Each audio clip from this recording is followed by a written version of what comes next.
Ako si Lila at hindi ko malilimutan ang gabing iyon. Madilim ang kalangitan, ngunit ang mga bituin ay tila nagkukuwento ng kanilang sariling alamat. Kasama ko ang pinsan kong si Tala. Magkamukha kami, ngunit magkaiba ang ugali. Ako'y mas mapanlikha, samantalang siya'y mas praktikal. Gayunpaman, pareho kaming naniniwala sa mahiwagang mundo na hindi nakikita ng iba. Isang gabi, sabay kaming nagising mula sa parehong panaginip. Nakita namin ang isang bituin na nagliliyab sa gitna ng kalawakan, tila ito'y may sariling buhay. Ang bituin ay bumagsak mula sa kalangitan at lumapag sa isang malawak na parang. Nagising kami na may iisang pakiramdam, kailangan naming marating ang lugar na iyon. Walang alinlangan, lumabas kami ng bahay at naglakad sa ilalim ng maliwanag na buwan. Ang hangin ay malamig, ngunit ang aming determinasyon ay mas matindi. Sa bawat hakbang, nararamdaman ko ang kakaibang enerhiya na tila humahatak sa amin patungo sa direksyon ng bulalakaw.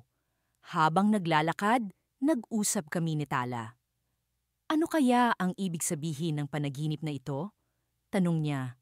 May halong kaba at pagkamangha sa kanyang tinig.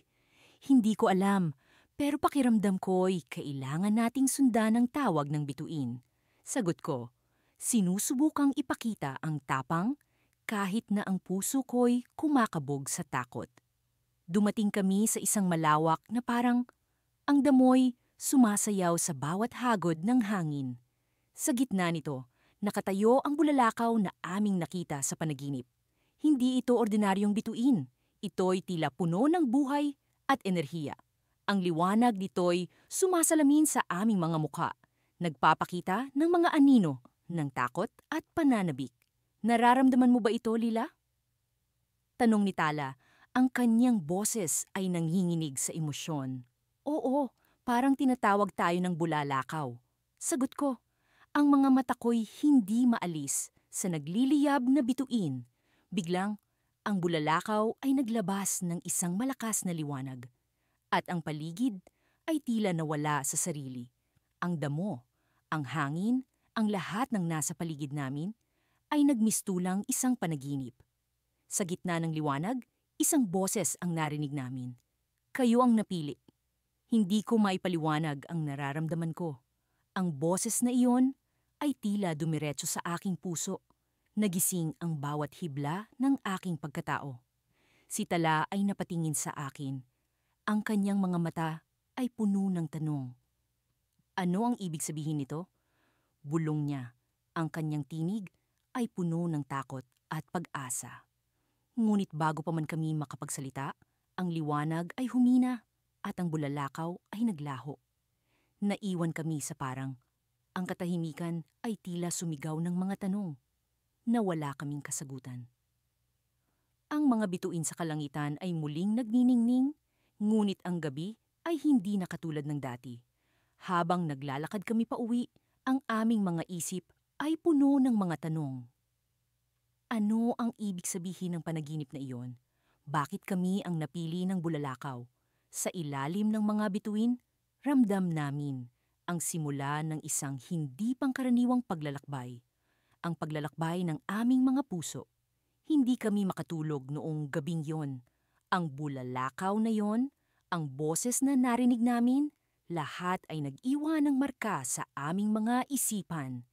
Alam namin na ito'y simula pa lamang ng isang kwento na hindi pa namin lubos na nauunawaan. Sa dilim ng gabi, habang ang mga bituin ay kumikislap sa kalangitan, naramdaman ko ang malamig na hangin na dumampi sa aking balat. Hindi ko maalis sa aking isip ang kakaibang panaginip na nagdala sa amin ni Selena sa gitna ng kagubatan. Pareho kaming tinawag ng bituin, isang bulalakaw na tila may sariling isip. Nagsimula ang lahat isang linggo na ang nakalipas. Sa panaginip, nakita ko ang isang bituin na bumagsak sa lupa, nag-iiwan ng kumikinang na bakas. Isa itong daan na tila nag-aanyaya sa amin na sundan. Nagising ako ng pawisan at sa unang pagkakataon, naramdaman kong hindi ako nag-iisa. Agad kong tinawagan si Selena at sa kanyang boses, alam kong siya rin ay nakaranas ng parehong panaginip. May kailangan tayong gawin, sabi niya, puno ng determinasyon. Hindi ako nagdalawang isip. Sa amin, ang ganitong uri ng panaginip ay hindi lamang basta panaginip. Isa itong tawag, isang mensahe na dapat pakinggan. Nang gabing iyon, nagpasya kaming sundan ang daan ng Bulalakaw. Sa aming paglalakbay, naramdaman ko ang isang hindi maipaliwanag na enerhiya. Ang bawat hakbang ay tila may ibig sabihin, bawat paghinga ay puno ng pag-asa at kaba. Sa aming harapan, ang daan ay kumikinang ng mahina, isang liwanag na nag-aanyaya sa amin sa gitna ng kadiliman. Habang naglalakad, naalala ko ang kwento ng aming lola tungkol sa mga bulalakaw. Sinasabing ang mga ito ay mga mensahero ng kalangitan, nagbibigay ng babala o biyaya. Ngunit sa aming kaso, tila ang bulalakaw ay nagiiwan ng misteryo sa halip na sagot. Sa gitna ng kagubatan, naramdaman ko ang presensya ng isang bagay na higit pa sa aming naisip. Ang bawat tunog ng mga dahon, ang awit ng hangin, tila may sariling buhay. Kasama ang liwanag ng bulalakaw, ang mundo ay naging isang lugar na puno ng misteryo, isang lugar kung saan ang oras ay tila huminto. Ano sa tingin mo ang ibig sabihin nito? Tanong ni Selena. Ang kanyang mata ay puno ng kuryosidad at takot. Hindi ko alam ang sagot. Ang alam ko lang ay kailangan naming magpatuloy. Sa aming pamilya, ang ganitong uri ng tawag ay hindi dapat binabalewala. Isa itong pangako na dapat tuparin. Habang lumalalim ang gabi, ang daan ng bulalakaw ay nagdala sa amin sa isang maliit na clearing. Sa gitna nito, nakita namin ang isang bagay na hindi namin inaasahan. Isang altar na gawa sa mga lumang bato, pinalibutan ng mga bulaklak na kumikislap sa liwanag ng buwan. Sa ibabaw ng altar, naroon ang isang maliit na palayok na puno ng kumikinang na likido, tulad ng liwanag ng bituin. Ano ito? Tanong ko. Ang aking boses ay puno ng pagkamangha. Ang likido ay tila buhay, gumagalaw at kumikislap sa sarili nitong ritmo. Lumapit si Selena, ang kanyang mukha ay puno ng pag-aalinlangan. Sa tingin ko, ito ang hinahanap natin. Hinawakan ko ang palayok. Ang likido ay nagbigay ng init sa aking kamay. Sa loob ng isang segundo, naramdaman ko ang koneksyon, hindi lamang sa pagitan namin ni Selena, kundi sa buong kalikasan. Ang mga bituin, ang hangin, ang lupa, lahat ay tila nagkakaisa sa isang sayaw na puno ng kahulugan.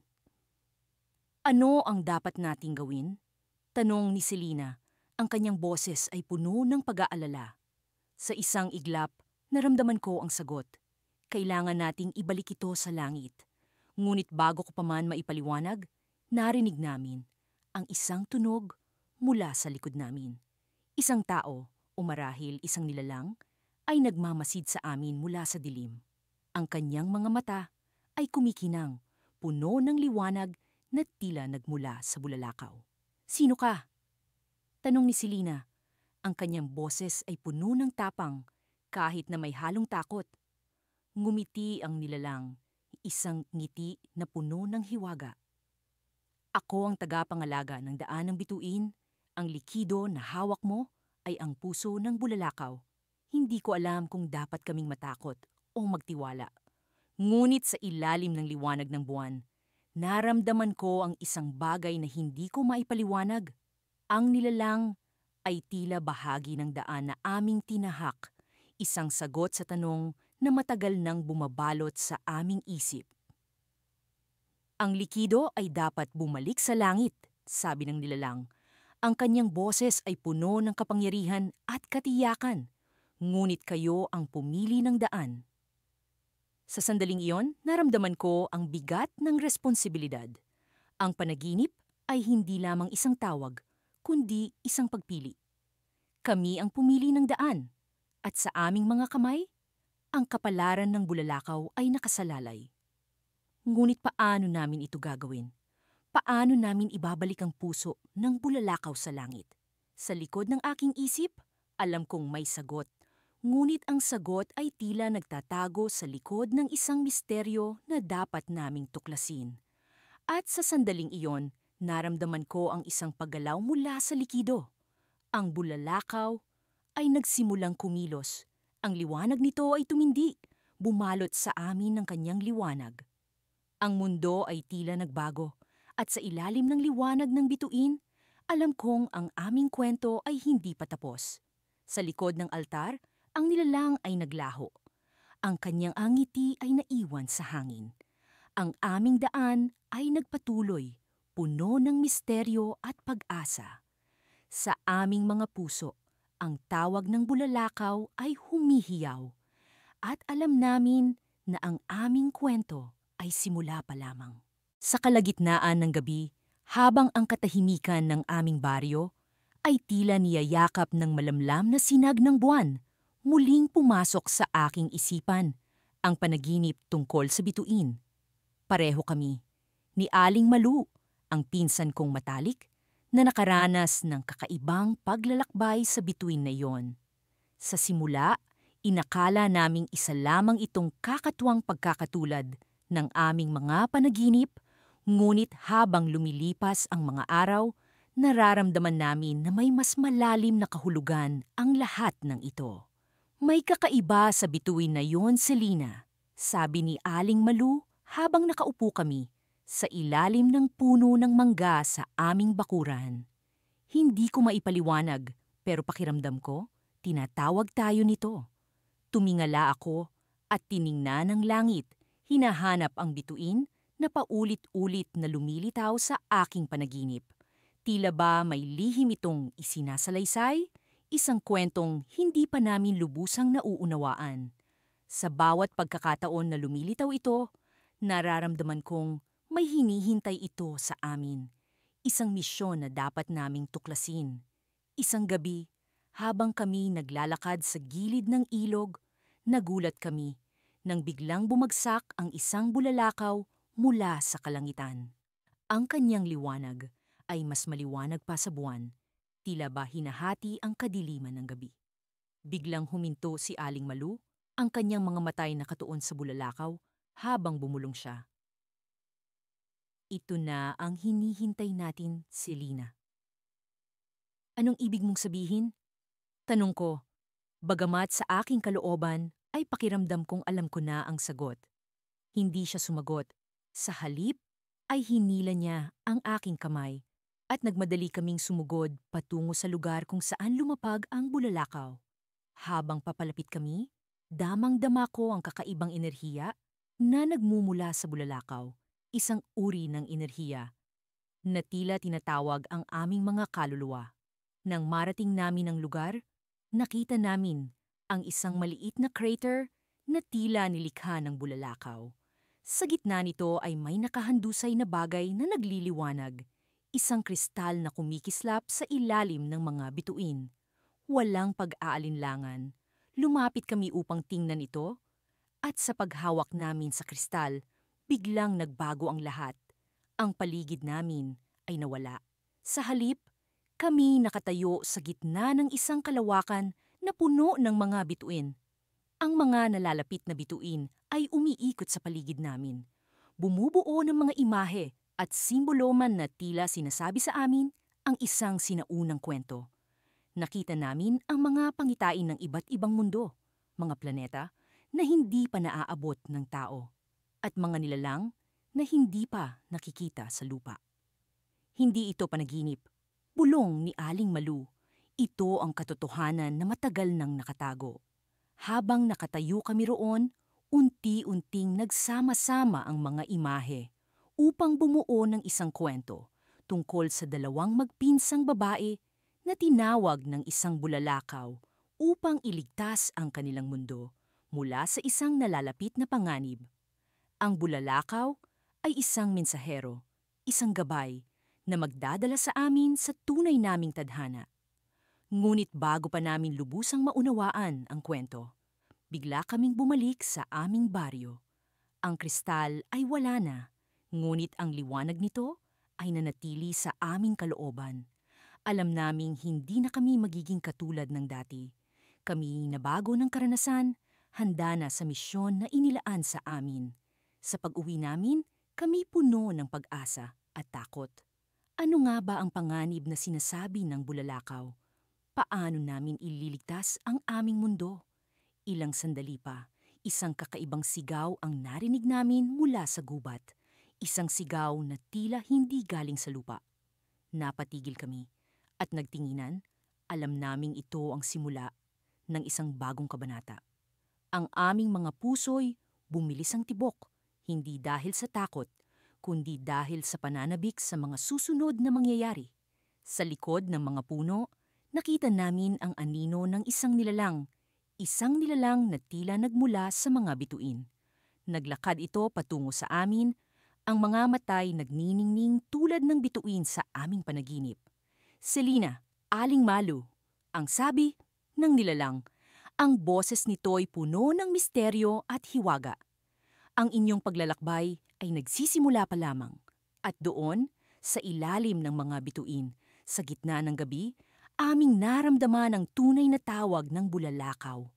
Isang tawag na hindi na namin matatakasan. Ngunit sa likod ng kanyang mga salita, naramdaman ko ang isang kakaibang panginginig sa hangin, isang babala na hindi ko pa lubusang nauunawaan. Sa kabila ng pananabik, alam kong may mga lihim pa kaming kailangang tuklasin. At ang mga bituin ay may mga kwento pang isasalaysay, mga kwentong hindi inaasahan, mga kwentong magbabago sa aming buhay, magpakailanman. Nang sumapit ang gabi, ang liwanag ng buwan ay tila nagiging gabay sa amin ni Lyra habang tinatahak namin ang makipot na daan patungo sa gilid ng bundok. Ang hangin ay malamig, ngunit may kakaibang init ang umuusbong sa aking dibdib, isang pakiramdam na tila may malapit na kaming matuklasan. Matapos ang misteryosong pangarap naming dalawa, hindi namin maiwasan ang pag-usisa tungkol sa bituing iyon na tila umaawit sa aming mga puso. "Hindi ko maipaliwanag, Althea," wika ni Lyra habang naglalakad kami. Ang kanyang tinig ay puno ng pagkamangha. Parang may bumubulong sa akin tuwing iniisip ko ang bituin na yon. Parang sinasabi nitong pumunta tayo rito. Oo, iyon din ang nararamdaman ko. At habang mas lalo naming nilalapitan ang aming destinasyon, ang bulalakaw na tila bumagsak sa lupa ay nagdudulot ng kislap sa aking isipan. Para bang may koneksyon ito sa amin, isang bagay na higit pa sa simpleng panaginip. Sa wakas, narating namin ang lugar kung saan namin unang nakita ang bulalakaw.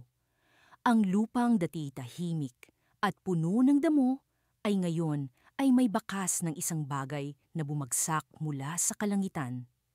Isang maliit na crater ang aming natagpuan. Ang paligid nito ay may mga bakas ng nasunog na halaman. Ngunit sa pinakamismong gitna nito, may isang bagay na hindi namin inaasahan. Isang malakristal na bato, kumikinang sa ilalim ng liwanag ng buwan. Ang kulay nito ay nagpapalit-palit mula sa asul na parang dagat hanggang sa ginto na tila araw. Hindi ko maalis ang aking mga mata mula rito. At sa bawat pagtingin, pakiramdam ko ay parang may bumubulong sa akin. "Althea, tingnan mo," sabi ni Lyra habang dahan-dahan siyang lumalapit sa bato. Parang ito ang bituin sa panaginip natin. Ang hugis, ang kislap, lahat ay pareho.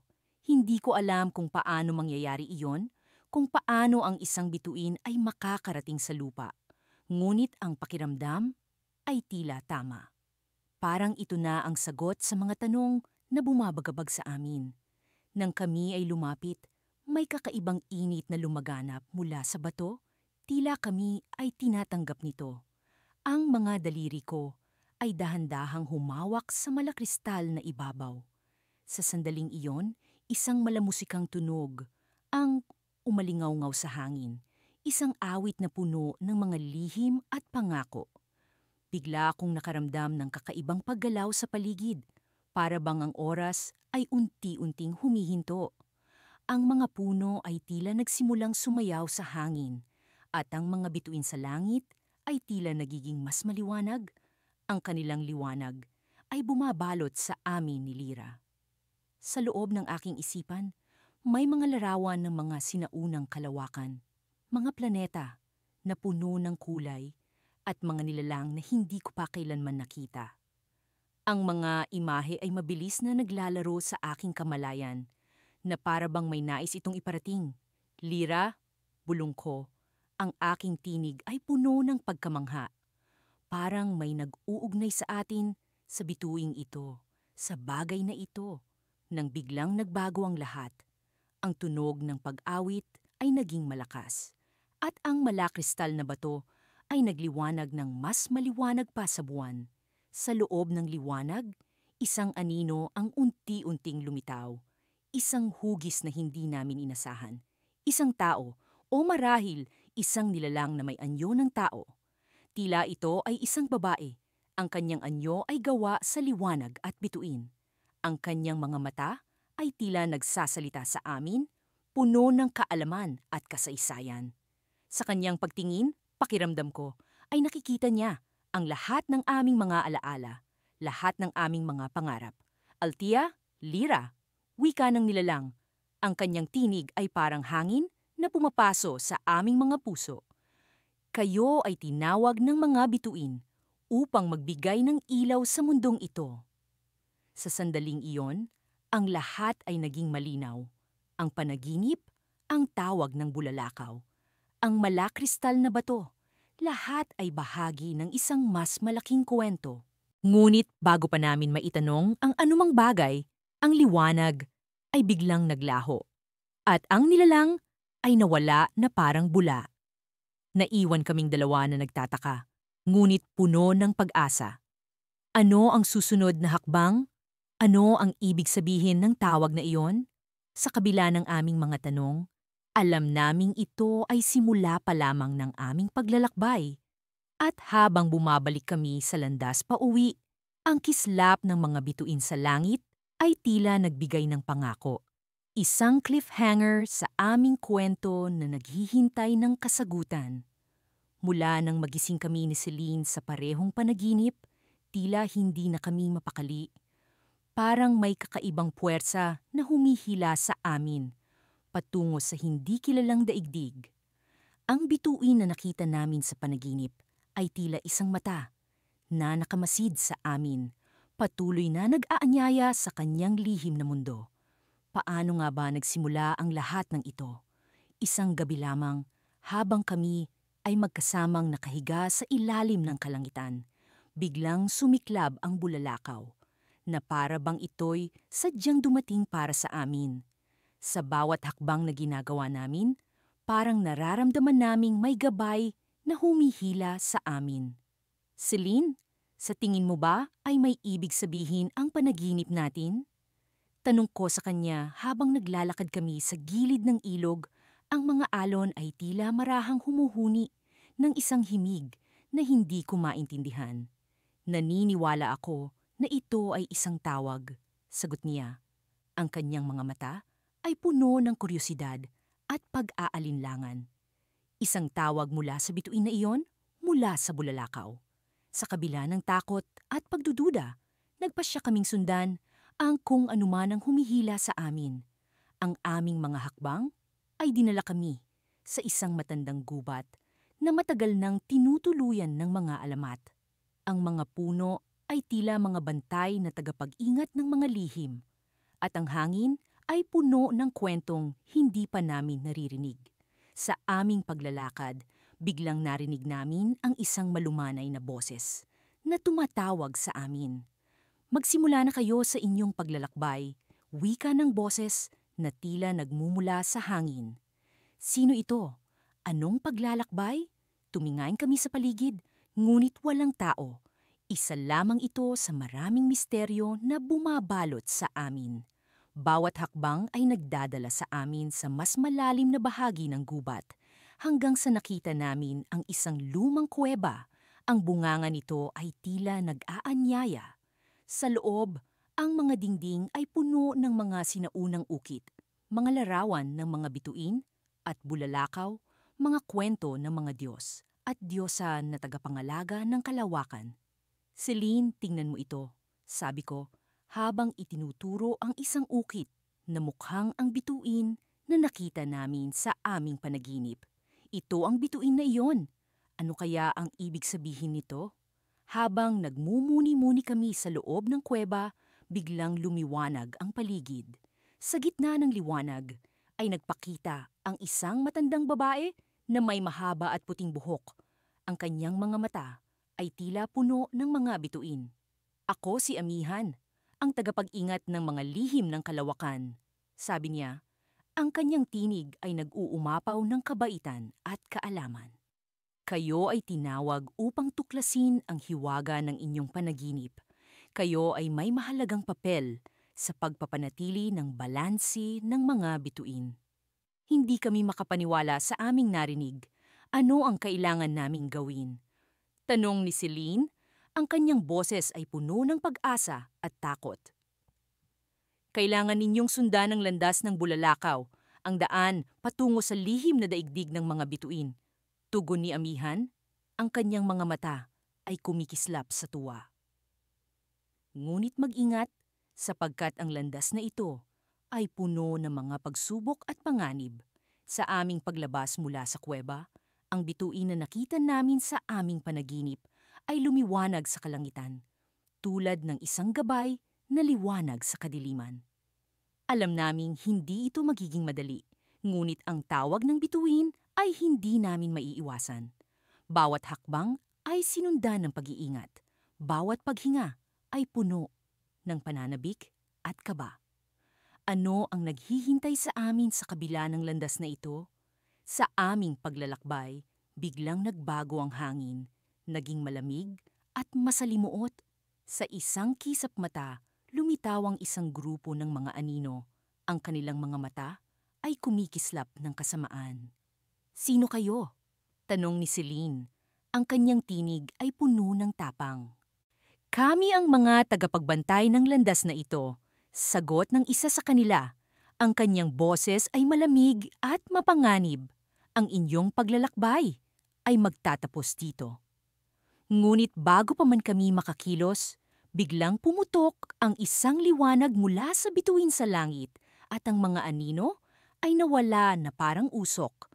Ang bituin ay tila isang tagapagtanggol na hindi namin inaasahan.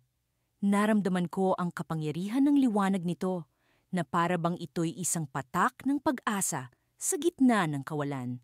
Ngunit habang nagpatuloy kami sa aming paglalakbay, isang tanong ang bumagabag sa akin.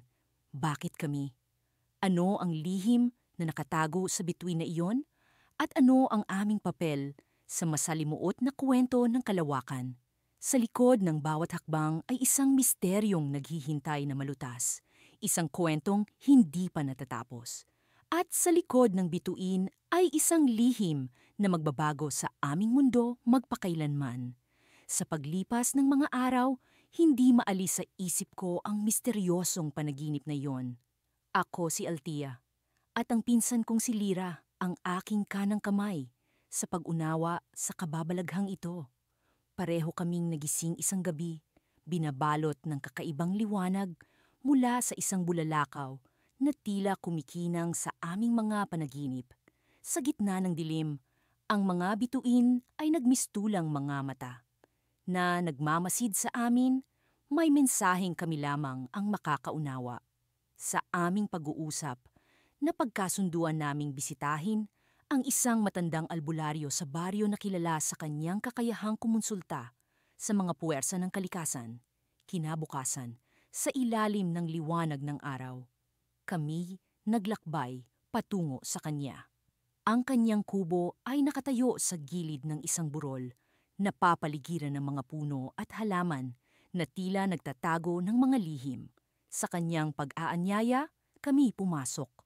At agad na bumungad ang amoy ng mga lumang aklat at mga halamang nakabitin sa kisame. Si Mang Isidro ay isang matandang lalaki na ang mga mata ay tila puno ng karunungan mula sa daang taon ng karanasan. Ano ang inyong pakay, mga anak? Tanong niya habang nakaupo sa isang upuan na gawa sa kahoy na tila kasing tanda na rin niya. Gusto po naming maintindihan ang aming mga panaginip, Mang Isidro, sabi ni Lira. Hindi maitago ang kaba sa kanyang boses. Panaginip na bituin, bulalakaw at liwanag. Dagdag ko, umaasang siya ay may kasagutan. Tahimik na tumango si Mang Isidro. Ang mga bituin ay mga mensahero, wika niya. At ang bulalakaw ay mga tanda ng pagbabago. Isang tawag mula sa kaitaasan para sa mga pinili. Nagtataka kami sa kanyang mga sinasabi. Ano pong ibig niyong sabihin na kami ay pinili? Tanong ko, nag-aalala sa direksyon ng usapan. Maraming bagay ang hindi natin nakikita sa mundo, mga anak. Ang mga bituin ay may mga lihim na hindi natin lubos na iintindihan. Ngunit sa inyong kaso, ang panaginip ay isang paanyaya, isang misyon na magdadala sa inyo sa lugar na hindi pa ninyo napupuntahan. Sa kanyang mga salita, ang kaba ay nagmistulang naglalagablab sa aking dibdib. Ngunit saan po kami dadalhin ito? Kung ito nga ay isang paglalakbay. Tanong ni Lira, ang kanyang mga mata ay puno ng pag-alinlangan. Sa gilid ng mundo, sa pagitan ng ating daigdig at ng hindi natin nakikita. Isang daan patungo sa kakanyahan ng mga bituin at bulalakaw. Bago pa man kami makapag-usap pa, kinuha ni Mang Isidro ang isang maliit na kahon mula sa kanyang mesa. Binuksan niya ito at lumitaw ang isang maliit na kristal na kumikislap sa liwanag ng araw. Ito ang susi, sabi niya, ang gabay sa inyong paglalakbay. Kami ay naguluhan, ngunit sa hindi maipaliwanag na paraan, naramdaman ko ang ugnayan ng kristal sa aming mga panaginip.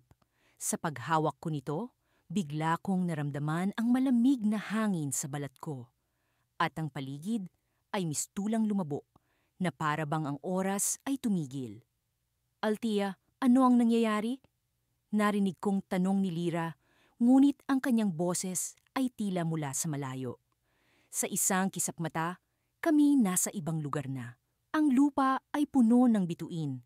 Ang kalangitan ay tila isang dagat ng kumikinang na mga alon. Sa harap namin ay isang pilapil na nababalot ng liwanag. At sa dulo nito ay nakatayo ang isang nilalang na hindi namin maipaliwanag. Ang kanyang presensya ay tila nag-uudyok ng takot at pagkamangha sa parehong pagkakataon. Maligayang pagdating, sabi ng nilalang. Ang kanyang boses ay tila hangin na dumadaloy sa paligid. Kayo ay tinawag, mga anak ng kalangitan. Kami nanatiling nakatayo, hindi makapagsalita. Ang nilalang ay lumapit. Ang kanyang anyo ay nagbabago sa bawat hakbang. Kayo ay may misyon, patuloy niya. Isang misyon na magbubukas ng daan sa kaisipan ng tao at sa mga lihim ng kalangitan. Ngunit paano namin ito gagampanan? Tanong ni Lira, ang kanyang boses ay nanginginig sa kaba. Sa inyong paglalakbay, matutuklasan ninyo ang daan. Ngunit tandaan, ang bawat hakbang ay may kaakibat na panganib. Ang mga bituin ay may mga lihim, at ang bulalakaw ay may mga babala. Hindi ko alam kung paano namin haharapin ang ganitong hamon, ngunit ang kristal ay tila nagbibigay ng lakas sa amin. Sa likod ng takot, nararamdaman ko ang udyok na ito'y simulan. Sa gitna ng aming pag-iisip, biglang nagbago ang tanawin. Ang lupa ay nagmistulang umuuga. At sa isang iglap, kami bumalik sa kubo ni Mang Isidro. Walang bakas ng kakaibang lugar, ngunit ang kristal ay nasa aming mga kamay pa rin. Magsimula na kayo, mga anak, sabi ni Mang Isidro, na parang alam ang aming naranasan. Ang inyong paglalakbay ay nagsisimula pa lamang. Hindi ko alam kung saan kami dadalhin ng aming misyon, ngunit alam kong ang bawat hakbang ay may kaakibat na hiwaga at panganib. Sa aming pag-alis, isang tanong ang bumabalot sa aming mga isipan. Ano ang tunay na layunin ng tawag na ito mula sa mga bituin? Sa ilalim ng kumikinang na kalangitan, Ako'y nagising sa kakaibang damdamin. Isang pakiramdam ng pagkakaroon ng kapangyarihan at takot na hindi ko maipaliwanag. Sa bawat paghinga, tila bumibigat ang hangin na para bang may naghihintay na hindi maiiwasan. Nasa tabi ko si Althea, ang pinsan kong kasama sa paglalakbay na ito. Pareho kaming nagising mula sa isang panaginip na tila higit pa sa isang pangitain. Isang bituin na kumikislap sa kawalan, tinatawag kami. Nararamdaman mo rin ba? Pulong ni Althea, halos hindi lumalabas ang kanyang tinig mula sa kanyang bibig. Tumango ako. Hindi kayang bigkasin ang aking nararamdaman. Ang bituin, ang bulalakaw, tila may mensahe para sa amin. Ngunit ano nga ba ang ibig sabihin ng tawag na ito? Lumabas kami ng bahay, tinutungo ang paborito naming lugar sa tabi ng ilog kung saan madalas kaming mag-usap. Sa kabila ng kadiliman ng gabi, ang ilog ay tila nagsisilbing salamin ng kalangitan na nag-aalay ng isang daigdig na puno ng liwanag at misteryo. Naupo kami sa tabi ng tubig. Ang malamig na hangin ay bumabalot sa amin habang ang mga puno ay pumapagitna sa mga bituin at sa aming kapalaran. Sa panaginip ko, nararamdaman kong may kailangan tayong gawin. Sabi ni Althea, ang kanyang mga mata ay puno ng tiwala at kaba. Ngunit ano ang hinihingi ng bulalakaw? Ang sagot ay tila nasa hangin, sa bawat bulong ng hangin, sa pagitan ng mga sanga ng puno. Bumaling ako sa kanya, ang aking isip ay puno ng mga tanong. Paano kung ito'y hindi lamang isang panaginip? Paano kung ang tawag na ito ay may mas malaking kahulugan? Sa aming pag-iisa sa ilalim ng mga bituin, nararamdaman ko ang paglapit ng isang bagay na makakapagbago sa aming landas. Habang nag-uusap kami, isang liwanag ang bumalot sa paligid. Isang bulalakaw ang bumagsak, hindi kalayuan sa aming kinaroroonan. Ang ilaw ay mas maliwanag kaysa sa anumang bagay na nakita ko sa aking buhay. Tumayo kami, ang aming mga mata ay nakatuon sa direksyon kung saan bumagsak ang bulalakaw. Ang lupa ay tila kumislap, at ang hangin ay umalingaw-ngaw sa isang tunog na hindi namin maipaliwanag. Althea, kailangan nating puntahan iyon, sabi. Ang aking puso ay tumitibok sa kaba at pananabik. Tumango siya, at sabay kaming tumungo sa direksyon ng ilaw. Sa bawat hakbang, nararamdaman ko ang pag-ikot ng mundo sa paligid ko, na para bang ang bulalakaw ay nagdala ng isang bagong daigdig sa aming pintuan. Pagdating sa lugar kung saan bumagsak ang bulalakaw, nakita namin ang isang kakaibang anyo. Isang lumang aklat na tila naglalaman ng mga lihim na hindi para sa lahat. Ang aklat ay kumikinang, puno ng mga simbolo at mga salitang hindi namin maunawaan. Ngunit na nararamdaman kong ang aklat na ito ay hindi aksidente. Ito ay bahagi ng tawag na aming narinig. Nararamdaman ko ang isang koneksyon, sabi ni Althea. Ang kanyang mga kamay ay maingat na lumalapit sa aklat. Parang ito ang sagot sa panaginip natin. Sa paghawak niya sa aklat, naramdaman ko ang pag-init ng hangin sa paligid, na tila ang mundo ay nagbubukas ng isang lihim na matagal nang nakatago. Ang mga simbolo sa aklat ay nagsimulang kumislap. Ang kanilang liwanag ay tila bumulong sa amin ng mga kwento mula sa mga bituin. Ngunit bigla, isang tunog ang dumating mula sa likuran namin. Isang boses na hindi namin inaasahan. Isang tinig na tila nagmula sa kawalan. Hindi kayo nag-iisa. Ang tawag ay para sa marami. Ang aklat na yan ay susi sa mga lihim ng kosmos. Kami nagulat. Ang aming mga puso ay tumigil sa takot at pagkamangha. Sino ang nagsasalita? At ano ang ibig sabihin ng tawag na ito para sa marami? Sa dilim ng gabi, naramdaman namin ang presensya ng iba pang nilalang. Mga nilalang na tila nagmula sa ibang mundo, mga tagapag-ingat ng mga lihim na hindi pa namin nauunawaan. Ang liwanag mula sa bulalakaw ay unti-unting nawala, ngunit ang aklat ay nanatiling kumikinang. Sa gitna ng aming takot, isang damdamin ng pag-asa ang bumangon. Sa likod ng bawat pag-aalinlangan ay ang pag-asam ng bagong simula, isang paglalakbay na hindi lamang para sa amin, kundi para sa lahat. Habang nakatingin kami sa mga bituin, ang kanilang liwanag ay tila nagbubukas ng mga pintuan sa mga daigdig na hindi pa namin nararating. At sa gitna ng hiwaga, ang tawag ng bulalakaw ay patuloy na umaawit, isang paanyaya sa paglalakbay na puno ng mga tanong at walang kasiguraduhan. Ngunit sa aming mga puso, alam namin, ito ang simula ng isang kwento na hindi pa tapos. Sa kabila ng pangungusap ng mga alon sa dalampasigan, naririnig ko ang pag-ungol ng hangin na tila may ibinubulong na misteryo. Ang gabi ay tila may sariling buhay, nababalutan ng mga lihim na hindi ko lubos maintindihan. Ako si Lira at kasama ko ang pinsan kong si Tala. Simula nang sabay kaming managinip ng parehong bituin na bumabagsak mula sa kalangitan, hindi na kami mapakali. Ang bituing iyon ay tila may kapangyarihan na tinatawag kami sa oras ng kadiliman. Ngayon, habang tinutuntun namin ang daan patungo sa kagubatan, kung saan naganap ang aming panaginip, nararamdaman ko ang tila pag-ikot ng mundo sa ilalim ng aking mga paa. Nararamdaman mo ba ito, Tala? Tanong ko sa kanya habang magkahawak kamay kami. Pinipilit na hindi matakot sa hindi maipaliwanag na enerhiya na bumabalot sa amin. Oo, Lira, parang may ibang dimensyon na kumakaway sa atin, na parang sinasabi ng bulalakaw na may mas malalim pang kwento sa likod ng mga bituin. Sagot ni Tala. Ang kanyang mga mata ay kumikislap sa ilalim ng liwanag ng buwan.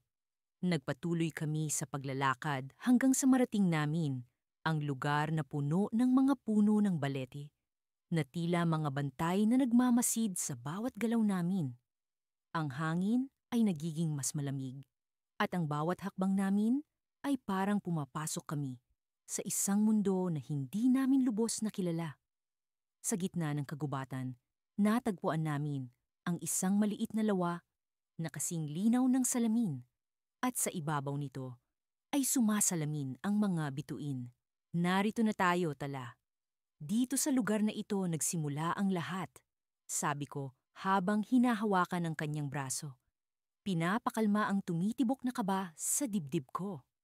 Habang nakatingin kami sa lawa, bigla kong nararamdaman na parang may ibang presensya na nagmamasid sa amin. Tala, parang may ibang tao dito. Bulong ko sa kanya, pilit na pinapakalma ang sarili. Sa paglingon ni Tala sa paligid, naramdaman ko ang kanyang pag-aalala. Oo, Lira, may kung anong enerhiya dito na hindi ko maipaliwanag. Parang may nakatago sa likod ng mga anino ng gabi. Biglang lumiwanag ang lawa, ang mga bituin sa ibabaw nito ay tila nabuhay at nagsimulang umikot, pabilog na parang vortex. Ang puso ko ay tumitibok ng mabilis at ang aking mga kamay ay nanginginig. Sa gitna ng liwanag, may lumitaw na hugis, isang matandang lalaki na may mga mata na kasing lalim ng kalawakan. Mga anak ng liwanag, kayo ay tinatawag ng mga bituin. Ang bulalakaw na inyong nakita ay hindi lamang isang panaginip, kundi isang mensahe mula sa kalawakan. Mayroong kayong misyon na dapat isakatuparan, sabing malalim ng matandang lalaki. Ang kanyang tinig ay tila dumadaloy sa hangin. Hindi ko alam kung ano ang sasabihin. Ang mga salitang misyon at mensahe ay nagdulot ng pagkalito sa akin. Ano ang kailangan naming gawin? Tanong ni Tala. Ang kanyang boses ay puno ng tapang, kahit na ang kanyang mga mata ay nagtatago ng takot. Mayroong isang lihim na nakatago sa pagitan ng mga bituin, at ito ay nasa inyong mga kamay upang tuklasin. Ang bulalakaw ay isang susi sa mas malaking misteryo, isang piraso ng puzzle ng universo. Kayo ay tinawag upang ipagsama ang mga piraso, at ilabas ang katotohanan, sagot ng matandang lalaki. Habang nagsasalita siya, ang kanyang imahe ay unti-unting naglalaho, tulad ng hamog sa umaga. Ngunit bago siya tuluyang mawala, iniwan niya ang huling mensahe. Maging handa sa pagdating ng liwanag. Hindi lahat ng bituin ay nagniningning para sa gabay. Ang ilan ay nagtatago ng mga lihim na kailangang ilabas. Sa pagbabalik ng katahimikan sa kagubatan, kami ni Tala ay naiwan sa gitna ng lawa, puno ng tanong at pag-aalinlangan. Ang aming mga puso ay naglalaban sa pagitan ng takot at pag-usisa. Ang gabi ay tila nagiging mas malamig at ang mga bituin ay nagiging mas maliwanag. Ngunit ang kanilang liwanag ay pumapalyong tila may mensahe na hindi pa namin lubos na iintindihan. Anong gagawin natin, Lira? Tanong ni Tala. Ang kanyang tinig ay puno ng pag-aalinlangan. Hindi ko alam ang sagot. Ang huli niyang sinabi ay nag-iwan ng matinding pag-iisip sa akin. Hindi ko alam, Tala, pero alam ko na kailangan nating tuklasin ang kahulugan ng mensahe ng bulalakaw. Habang naglalakad kami pabalik sa aming tahanan, ang kagubatan ay tila naging isang mundo ng mga lihim na naghihintay na mabunyag. Sa pagdating ng liwanag, kami ay handang harapin ang mga bituin at ang kanilang mga lihim. Ngunit sa likod ng aming tapang ay may baong tanong. Ano ang tunay na kahulugan ng bulalakaw? At ano ang naghihintay sa amin sa paglalakbay na ito? Sa pag-alis namin sa kagubatan, naramdaman ko ang malamig na hangin sa aking balat at ang mga bituin ay tila nagmamasid, naghihintay sa aming susunod na hakbang. Ang aming mga puso ay puno ng mga tanong, ngunit ang gabi ay tila naglalaman ng mga sagot na hindi namin lubos na maabot. Sa bawat hakbang, ang misteryo ng bulalakaw ay naging mas malapit, ngunit ang liwanag nito ay nagtatago ng isang mas malaking lihim na kami lang ang makakatuklas. Sa gabing iyon, ang hangin ay tila bumubulong sa mga lihim ng kalangitan at ang mga bituin ay kumislap na parang mga mata ng mga nilalang na nagmamasid sa amin. Ako si Lira at kasama ko ang aking pinsang si Tala. Sa loob ng maraming taon, kami naging magkatuwang hindi lamang sa mga larong pambata, kundi pati na rin sa mga kakaibang karanasan na tila sa amin lamang nangyayari. At ngayong gabi, isang bagong paglalakbay ang nakatakdang maganap. Matapos ang paulit-ulit na panaginip ng parehong bituin, nagpasya kaming hanapin ito. Ang bituin na, sa aming mga panaginip, ay tila tinatawag kami sa isang mahiwagang misyon. Hindi namin alam kung bakit, ngunit ang pakiramdam ay parang may mahalagang bagay na naghihintay sa amin. Sa gitna ng aming paglalakbay, hindi namin maiwasang magtanong sa sarili kung ano ang kahulugan ng lahat ng ito. Habang kami naglalakad sa ilalim ng maliwanag na buwan, naalala ko ang sinabi sa akin ni Lola Biring, ang aming lola na puno ng kaalaman sa mga alamat at kwento ng mga ninuno. May mga bagay na hindi mo makikita sa liwanag ng araw, sabi niya minsan. Ngunit sa liwanag ng bulalakaw, ang mga sagot ay dumarating sa mga handang makinig. Kita mo ba iyon? Tanong ni Tala. Tinuturo ang isang tila bulalakaw na bumabagsak mula sa langit. Agad-agad, ang aming mga puso ay pumintig sa pananabik at kaba. Ito na ba ang simula ng aming hinahanap? Nagmadali kaming sundan ang liwanag ng bulalakaw hanggang sa marating namin ang isang malawak na parang. Ang damo ay sumasayaw sa ihip ng hangin at ang paligid ay nilalamon ng katahimikan na tila may hinihintay na pag-uusap. Sa gitna ng parang, nakita namin ang isang makintab na bagay na tila isang bahagi ng bulalakaw. Lumapit kami at sa aming pagkagulat, ang bagay na ito ay tila may sariling buhay. Ang liwanag nito ay kumikislap sa iba't ibang kulay at ang enerhiya na nagmumula rito ay dama namin hanggang sa aming mga kalamnan. Napatingin ako kay Tala at sa kanyang mga mata. Nakita ko ang parehong paghanga at takot na nararamdaman ko. Anong gagawin natin? Tanong ni Tala, ang kanyang boses ay halos pabulong. Hindi ko alam, sagot ko. Ngunit parang ito ang dahilan kung bakit tayo narito.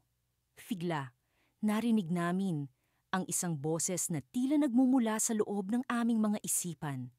Mga anak ng mga bituin, ang inyong paglalakbay ay hindi nag-iisa. Ang inyong mga ninuno ay naglakbay sa parehong landas, at kayo ang kanilang pinili upang ipagpatuloy ang kanilang misyon. Ang bulalakaw na ito ay susing magbubukas sa daan patungo sa inyong tadhana. Ang boses na iyon ay puno ng kapangyarihan at kabaitan, ngunit sabay din itong nagdulot ng takot at pagkamangha sa aming dalawa. Sino ang nagsasalita? At ano ang ibig sabihin ng lahat ng ito? Bigla, ang liwanag ng bulalakaw ay lumakas at kami napilitan na takpan ang aming mga mata. Nang bumalik ang aming paningin, nakita namin ang isang portal na nagbukas sa harapan namin. Ito'y tila gawa sa purong liwanag at sa kabila nito may mga aninong kumikilos. Tila mga nilalang na hinihintay ang aming pagdating. Tala, handa ka na ba? Tanong ko, ramdam ko ang kaba na lumulukob sa aking puso. Hindi ko alam kung handa ako, sagot niya. Ngunit ang kanyang mga mata ay puno ng determinasyon. Ngunit kung ito ang ating kapalaran, hindi natin ito maaaring talikuran. Tumayo kami sa harap ng portal. Ang aming mga kamay ay mahigpit na magkahawak. Sa sandaling iyon, ang lahat ng aming pinaniniwalaan at naiintindihan ay tila nagbago. Ang mundong aming kinagisnan ay naglaho at kami nakatayo sa harap ng isang hindi tiyak na landas. At sa aming pagpasok sa liwanag, isang hindi inaasahang pangyayari ang naganap. Ang portal ay biglang nagsara at kami natagpuan sa isang lugar na hindi namin inaasahan. Isang mundo na puno ng mga bituin na lumulutang sa paligid at sa gitna nito, isang trono na yari sa liwanag. Sa trono, isang figura ang nagpaaaninaw. Ang kanyang mukha ay hindi maaninag, ngunit ang kanyang presensya ay puno ng kapangyarihan. Maligayang pagdating, mga anak ng mga bituin. Sabi niya, ang inyong paglalakbay ay nagsisimula pa lamang. At sa sandaling iyon, napagtanto ko na ang aming mga panaginip ay hindi lamang mga mensahe, kundi mga pahiwatig ng isang mas malawak na layunin. Ang aming paglalakbay ay hindi pa tapos, at ang mga sikreto ng aming mga ninuno ay naghihintay lamang na aming tuklasin. Ngunit paano namin mapagtatagumpayan ang mga pagsubok na darating? Iyon ang tanong na nanatiling nakabitin, tila isang bituin na naghihintay mahulog mula sa langit. Sa kalaliman ng gabi, habang ang mundo ay tila nakahinto at ang katahimikan ay bumabalot sa paligid. Ako ay napalingon sa aking pinsang si Clara na nakaupo sa tabi ko sa ilalim ng puno ng mangga. Ang malamlam na ilaw ng buwan ay tila naglalambing sa kanyang mga mata, na puno ng pagtataka at pagkamangha. Pareho kaming narito, sa parehong lugar kung saan nagsimula ang lahat, ang parehong pangarap na naghatid sa amin sa mahiwagang paglalakbay na ito. Ito ang gabi, bulong ni Clara. May halong kaba ang kanyang tinig. Ang bulalakaw ay muling magpapakita. Tumingala ako sa langit, hinahanap ang mga bituin na palaging naging saksi sa aming mga sikreto. Parang isang piraso ng himagsikan ang kalawakan, puno ng mga tanong na hindi namin alam kung paano sasagutin. Ngunit sa gabi ring ito, parang may kakaibang kilig sa hangin na nagbabantay sa mga susunod na mangyayari. Sa bawat panaginip, kami ni Clara ay naglakbay sa isang mundo na hindi namin kilala, isang lugar na puno ng liwanag at anino. Sa gitna nito, isang bituin ang nagningning, hindi karaniwang bituin, kundi isang bulalakaw na may sariling kabalintunaan. Ito ang bituin na tinawag kami, ang bituin na nagbigay sa amin ng mga pangitain na hindi mawawala sa aming kamalayan. Naalala mo ba, Clara, ang unang beses na nakita natin ang bulalakaw? Tanong ko, na ang alaala ay bumabalik sa akin ng may kalinawan at pagkamangha. Oo, ang bituin na iyon. Sagot ni Clara. Ang kanyang mga mata ay naglalakbay sa nakaraan. Parang may mensahe itong gustong iparating. Parang may sinasabi ito sa atin. Sa aming mga panaginip, kaming dalawa ay nakatayo sa gilid ng isang ilog na hindi namin alam kung saan nagmumula. Sa tabi ng ilog, ang bulalakaw ay bumagsak at nagbigay ng liwanag na tila di masukat. Sa bawat pagdampi ng liwanag nito sa tubig, may mga imahe na lumilitaw. Mga imahe ng mga tao, mga lugar, at mga pangyayari na hindi namin kilala. Ngunit tila pamilyar. Ang bulalakaw, bulong ko, habang ang hangin ay tila nagiging mas malamig. Parang ito ang susi sa lahat ng ito. Parang ito ang daan para maunawaan natin ang ating sarili. Sa tuwing bumabalik kami sa lugar na ito, may laging bagong detalye, bagong piraso ng palaisipan na dapat naming pagtagpi-tagpi. Parang ang bulalakaw ay isang gabay, isang tagapagturo na dahan-dahang nagbubukas ng mga mata namin sa mga bagay na hindi namin maintindihan. Sa paglipas ng mga araw, unti-unti naming naipon ang mga piraso ng kwento. Mga kwento ng mga sinaunang tao, ng mga ritual, at ng mga pangako na nakatago sa ilalim ng lupa. Ngunit sa gabi ring ito, may kakaibang pakiramdam na naglalaro sa aking isipan. Parang may ikatlong anino na sumasali sa aming pag-uusap, isang presensyang hindi namin nakikita, ngunit ramdam namin. Ang bulalakaw ay tila naglalakbay sa kalangitan, naghahanap ng tamang sandali para sa kanyang pagbagsak. Bigla, isang malakas na hangin ang pumukaw sa amin, na tila bumubulong ng mga lihim na hindi namin maunawaan. Nagsimula akong makaramdam ng kakaibang pag-iinit sa aking kamay, ang parehong init na naramdaman ko sa aming huling panaginip. Parang may enerhiyang dumadaloy mula sa bulalakaw patungo sa akin. Ano ito? Tanong ni Clara na ang mga mata ay nakatuon sa akin. Ano ang nangyayari? Sa mga oras na iyon, nagumpisa akong makaramdam ng pag-ikot ng mundo na parang ang mga bituin ay nagiging mga mata na nagmamasid sa bawat galaw namin. Tumingala ako at nakita ko ang bulalakaw, mas maliwanag kaysa dati. Bumabagsak patungo sa lupa. Sa pagbaba nito, isang liwanag ang bumalot sa aming dalawa at ang mundo ay tila nawala sa aming paligid. Ano ito? Bulong ni Clara. Ang kanyang tinig ay puno ng takot at pagkamangha. Sa gitna ng liwanag, isang anino ang lumitaw. Isang figura na hindi namin inaasahan.